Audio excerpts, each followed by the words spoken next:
umatnya Nabi itu orang yang paling bisa berlogika, terutama ulama-ulamanya, karena mewarisi dari para Nabi. Maka saya bayangkan nanti kalau ketemu Allah itu umatnya Nabi itu paling nyaman, terutama sing gelem ngaji. Nah sing gelem wiridan tok itu masih tidak cukup, sing gelem ngaji. Karena wiridan itu kan apa ya tadi ya, kalau tidak ada ngajinya itu kadang melahirkan khayal.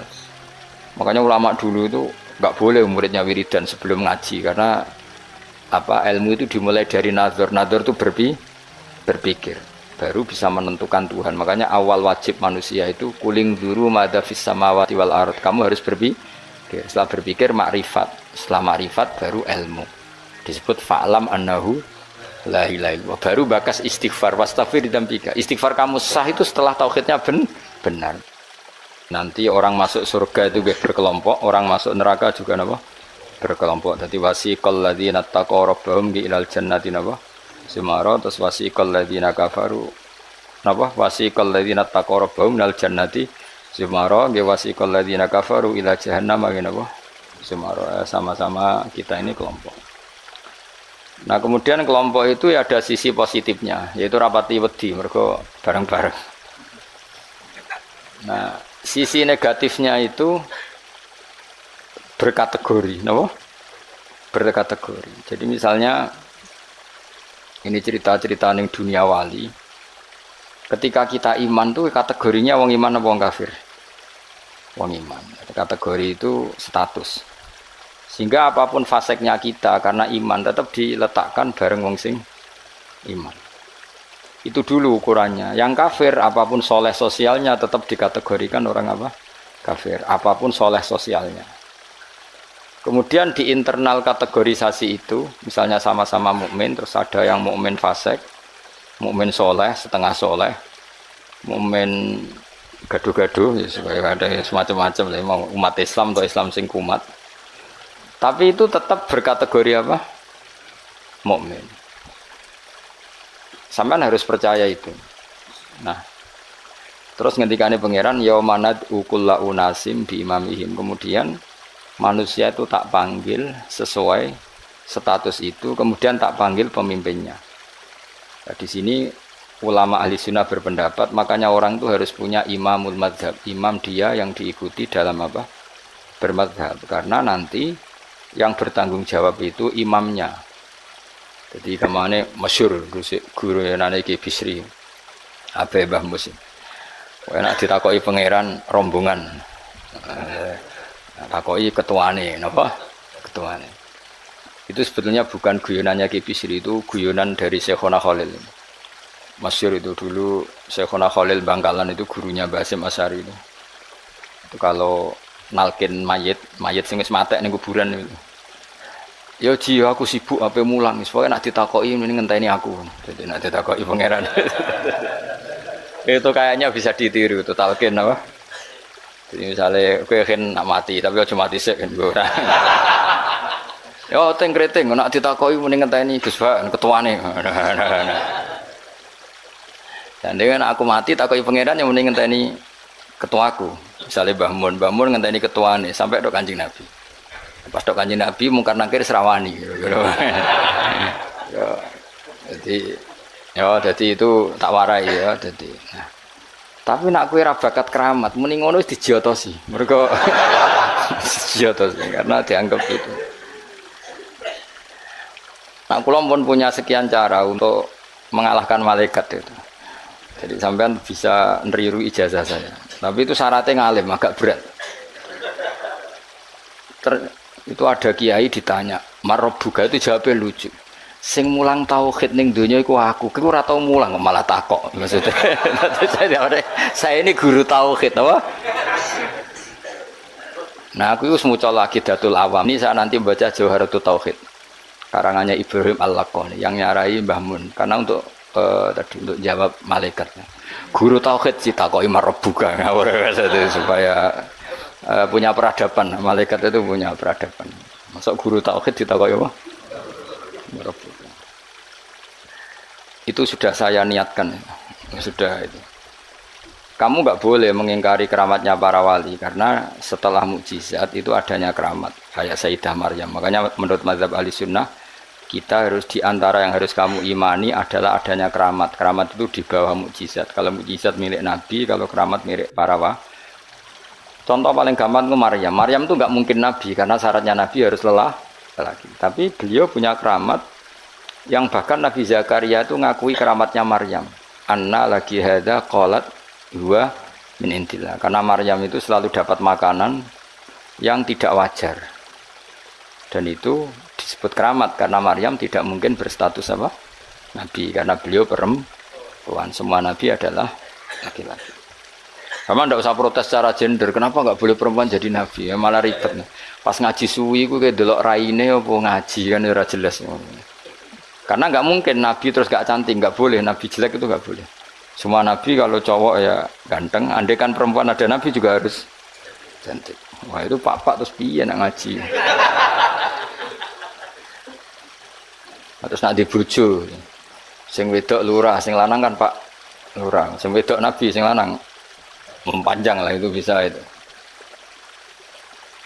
Saya kemarin tuh baru seneng sinau kitab Tauhid yang dikarang orang-orang yang ahli matematika. Namanya Imam Amudi. Imam Amudi itu pakar matematika. Saya memang suka, termasuk ilmu yang saya suka itu matematika karena eksak. Dia penulis matematika mirip aljabar lah. Dulu diantara penemu matematika namanya Khawarizm yang menemukan apa? Aljabar angka 0 itu ya, angka 0. Dulu itu orang nggak tahu kalau 1 ya 2 terus. Imam Amudi ketika di depan Mungkar Nakir beberapa malaikat penguji itu Allah manggil gini kan orang itu sukanya ngarang usul fikih sama matematika.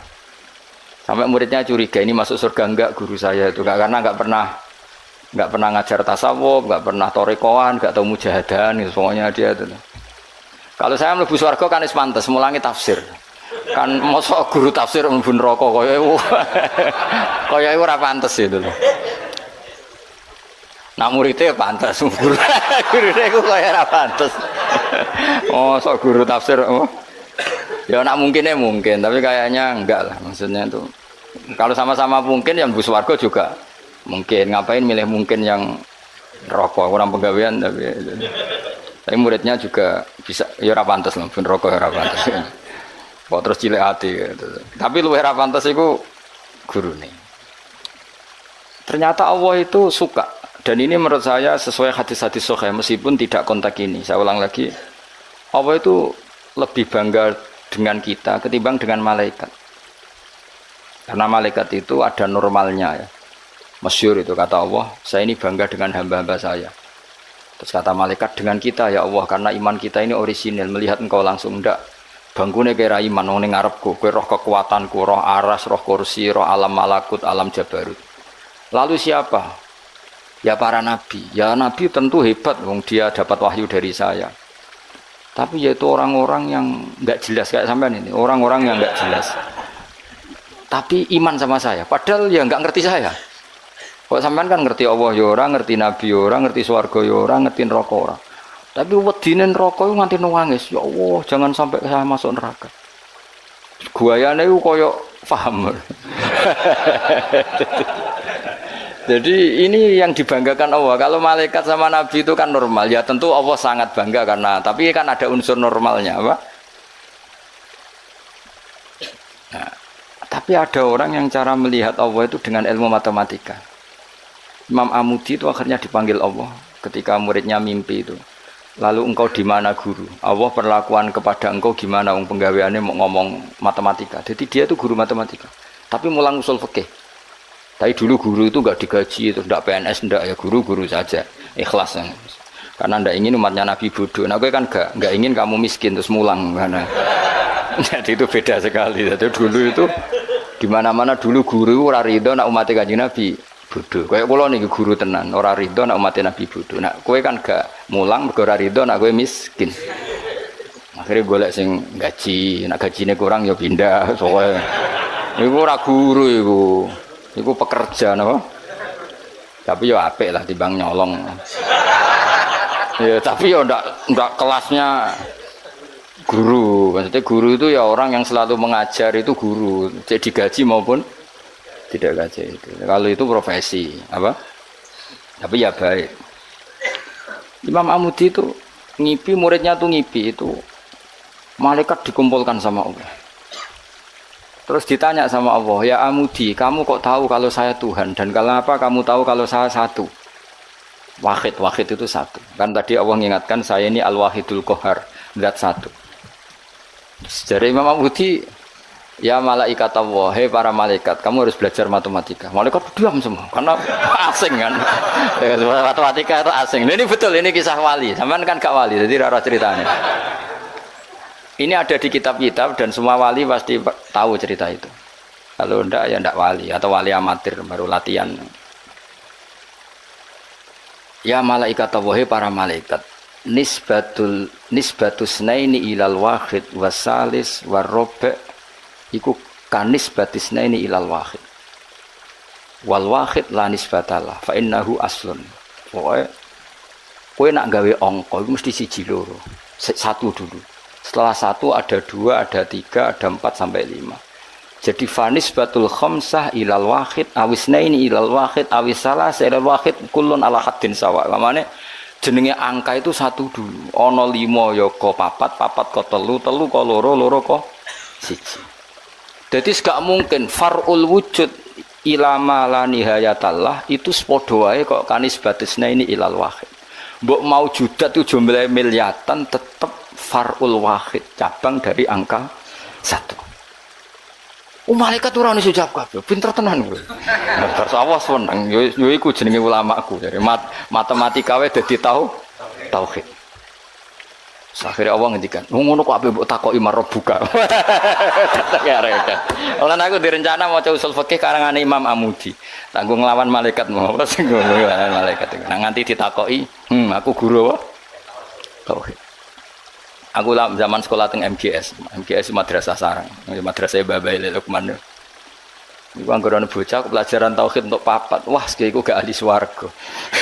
Mergo tauhid tem jeblok. Tapi anggere sing tauhide do untuk 7 8 senajan to fikih 5, tasawuf papat itu ahli swarga. Nanti malaikat itu merujuk rapot ini. Jadi jare malaikat itu merujuk. Jadi nak rapotnya kalau tauhidnya papat neraka, mergo tauhidnya jeblok merah. Tapi nak tauhidnya 8 swarga. Nah ini kita tidak tahu malaikat itu apa merujuk rapot apa tidak sana. Tapi yang jelas di cerita keramat itu Allah itu bangga dengan argumen yang dibangun umat Rasulullah Shallallahu Alaihi Wasallam. Makanya masyhur itu Nabi ngendikan saya rindu pada ikhwani.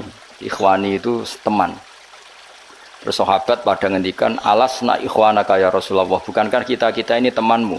Lah dari Nabi, antum ashabi, kamu itu sahabat saya, tapi saya rindu teman-teman saya. Siapa itu ya Rasulullah? Man amana bi walam yaroni, mereka iman saya padahal tidak melihat saya. Lalu itu Allah lebih rindu lagi, dan Allah membanggakan hamba-hamba ini yang enggak jelas ini semua itu mengalahkan para malaikat.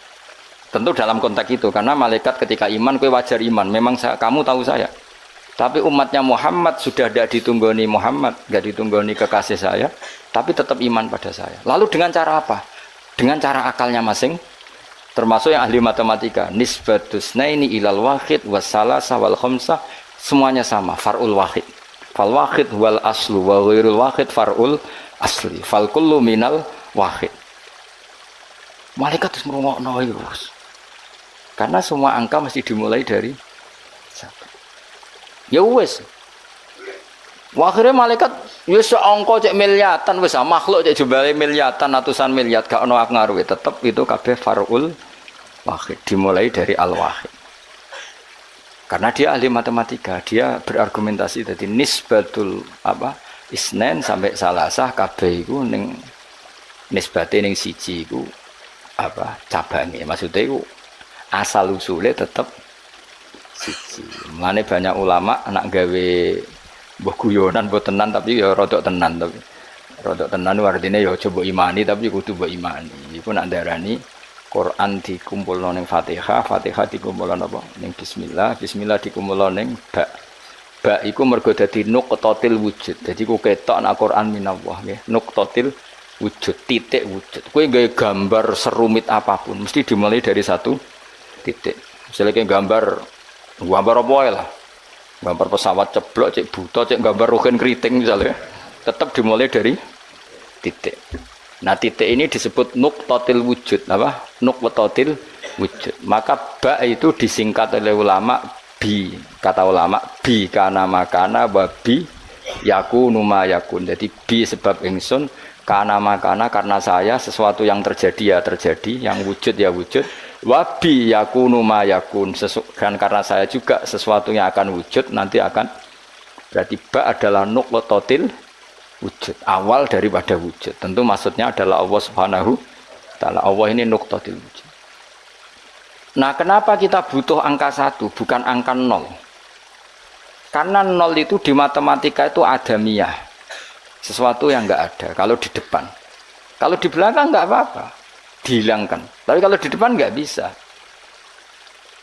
Maksudnya 0 itu nggak boleh mendahului 1. Artinya gini, alam ini kadung maujud. Kalau alam ini kadung maujud, nggak boleh diciptakan oleh 0. Mesti diciptakan 1 atau yang wujud. Karena nggak mungkin sesuatu yang tidak wujud menciptakan yang wujud. Ya sudah, akhirnya berarti hadhil maujudat yang jumlahnya tidak terhingga ini dimulai dari 1 wujud. Sama angka 2, 3 seterusnya dimulai dari 1. Maka engkau ya Allah harus 1. Akhirnya malaikat itu taslim. Sekamane itu Allah ngendikan, wong ini kok mbok takoki marep buka. Malah diterangno malah pusing gara-gara kan gitu. Nah, umatnya Nabi itu orang yang paling bisa berlogika, terutama ulama-ulamanya, karena mewarisi dari para nabi. Mane kula niku suwun, wae kula suwun jenengan nek ape mati, pokoke latihan tauhid mulai saiki sehingga pas ape mati niku pun benar. Misalnya latih saja ketika kita masih hidup normal gini, kita tidak tahu cara kita hidup. Kita tidak tahu cara bekerjanya oksigen. Kita tidak pernah tahu caranya bekerjanya jantung, paru-paru dan sebagainya. Kalau kita pengguna iya. Kalau tahu dengan makna tahu iya, tapi tidak dengan makna memulai dan menciptakan. Kadang kita sok tahu, wah sistem jantung gini-gini, maka kalau rusak bisa diring gini-gini. Tapi lagi-lagi pertanyaannya, sistem jantung begini-begini itu dari setelah ada apa kita yang menciptakan? Setelah ada, kita sebetulnya hanya menyaksikan. Nah artinya apa? Zaman kita hidup pun sebetulnya tidak pernah tahu cara hidup kita. Sama setelah kita mati juga nggak tahu caranya kita hidup lagi. Berarti hidup dan mati adalah sama. Ketika kita hidup ya tidak menentukan kehidupan kita. Ketika kita mati juga tidak menentukan kematian kita. Semuanya dalam kendali Allah Subhanahu wa taala. Ya sudah, kalau kita dari nggak ada menjadi ada itu nyata, berarti dari ada menjadi ada lagi pasti juga nyata. Itu disebut iman. Iman itu satu perangkat keyakinan yang berdasar ilmu. Maka saya bayangkan nanti kalau ketemu Allah itu umatnya Nabi itu paling nyaman, terutama sing gelem ngaji. Nah sing gelem wiridan tok itu masih tidak cukup, sing gelem ngaji. Karena wiridan itu kan kalau tidak ada ngajinya itu kadang melahirkan khayal. Makanya ulama dulu itu nggak boleh muridnya wiridan sebelum ngaji, karena ilmu itu dimulai dari nazar. Nazar itu berpikir. Baru bisa menentukan Tuhan. Makanya awal wajib manusia itu kuling duru madza fis samawati wal ard. Kamu harus berpikir. Setelah berpikir makrifat. Setelah makrifat baru ilmu. Disebut fa'lam annahu la ilaha illallah. Baru bakas istighfar wastaghfir dzambika. Istighfar kamu sah itu setelah tauhidnya benar. Tapi kalau kamu tauhidnya enggak benar lalu istighfar, kan berarti bilang gini, astagfirullah, saya minta ampun ya Allah. Terus di hatinya, Allah itu tenang tak fiktif tuh. Kan kacau.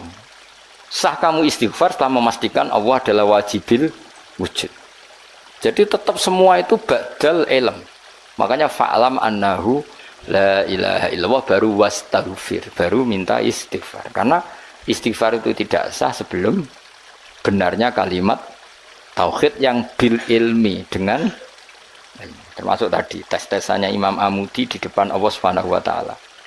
Kata Allah, Amudi, tolong malaikat ajari tauhid yang jalur matematika. Sebagaimana kamu mengajarkan itu di dunia.